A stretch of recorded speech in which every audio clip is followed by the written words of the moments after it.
Mae'n dimod ofnadwy o braf jyst gwybod bod yr holl waith caled i fod werth o yn y pen draw.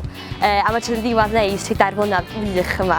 Yr rheswm nes i ddewis dod i Fangor yn y pen draw is i rhwng 2 brifysgol yn hir. Ond yr rheswm nes i ddewis Bangor am bod fi'n gwybod am y gymdeithas Gymraeg wych sy'n ar gael yma. O'n i'n gweld llwyth o Snapchat o ffrindiau sgynna fi yn Mangor yn barod. Ac o'n i'n meddwl, ia, na, sy'n wrth y modd yna, a chi ddim yn siomi chwaith. Am bod fi'n gwneud cyd anrhydedd, o'n i'n cael dewis hanner y modiwlau o hanes a hanner modiwlau cymdeithaseg.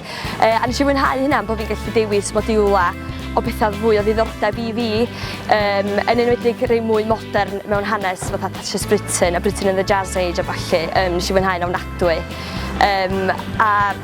Ia, jyst yr amrywiaeth yn y cwrs oedd y peth gorau'n fan yma, dwi'n meddwl. Mae IMCA wedi bod yn rhan hollol ganolog o 2 blynedd i ym Mangor. A fi eisiau gwneud rhan fwyaf o ddigwyddiadau os nad o'n i'n mwyn y lai bob digwyddiad o gennyn nhw dros y 2 blynedd. Wedyn drwy hynna, ni'n aelod o LWJMJ. Fi eisiau'n rhan o tîm a chwaraeon yn edrych rygbi merched a pêl-droed merched. A fi eisiau hefyd yn ar bwyllgor IMCA am y 2 blynedd. Wedyn o'na lot o hwyl i gael yn bob dim o'n i'n neud efo nhw. Dwi wedi mwynhau bob dim dwi wedi bod yn rhan ohono fo, fedra i ddeud efo llaw ar ynghalon.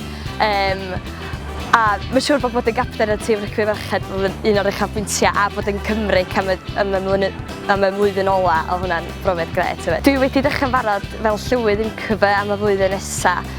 Ges i'n ethol i'r swydd fel nôl ym mis Mawrth. Wedyn dyna fyddai'n neud fan tan gorffennaf y flwyddyn nesaf.